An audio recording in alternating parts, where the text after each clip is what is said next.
Que dit la Bible des relations sexuelles hors mariage? C'est une grande question et beaucoup se sont improvisés théologiens pour pouvoir y répondre et trouver peut-être une lueur d'espoir pour se dire que c'était possible. Mais non, ce n'est pas possible. La Bible, on va voir ce que la Bible en dit. Il n'y a pas, c'est vrai, un verset qui va dire les relations sexuelles hors mariage sont interdites et proscrites et sont un péché devant Dieu.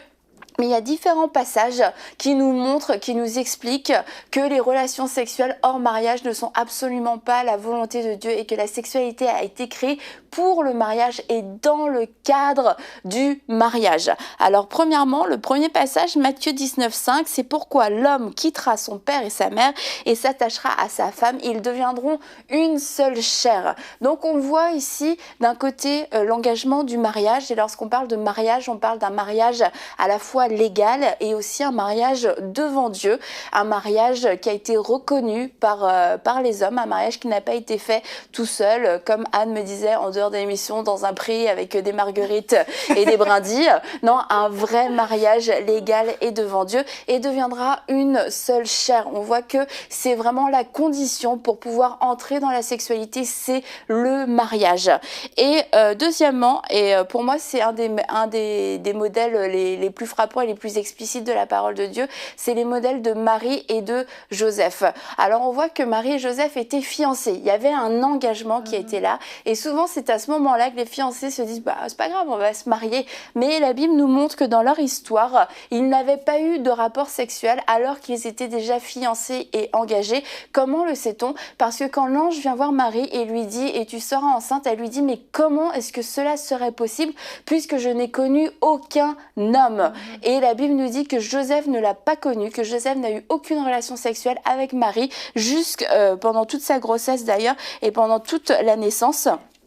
Et j'aimerais juste vous lire ce passage concernant Joseph et Marie. Joseph, son fiancé, qui était un homme juste et qui ne voulait pas l'exposer au déshonneur, se proposa de rompre secrètement en secret avec elle, se proposait de rompre secrètement avec elle.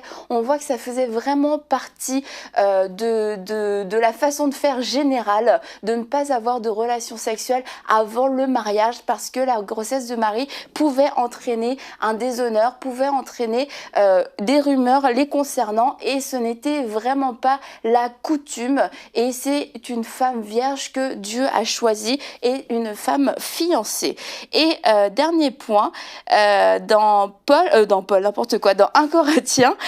Corinthiens au verset 8, Paul dit à ceux qui ne sont pas mariés et aux veuves, je dis qu'il est bien pour eux de rester comme moi, mais s'ils ne peuvent pas se maîtriser, qu'ils se marient, car il vaut mieux se marier que de brûler de désir. Alors il semblerait que absolument, réellement, l'abstinence soit le partage des personnes qui ne sont pas encore mariées, qui sont célibataires ou qui sont veuves, car la sexualité est réservée dans le cadre du mariage. Et on peut lire, vous pourrez lire vous-même avant le début de 1 Corinthiens 7, nous sommes vraiment en train de parler de la sexualité. Donc Paul le dit clairement, si vous n'êtes pas marié, si vous êtes seul, la sexualité n'est pas pour vous.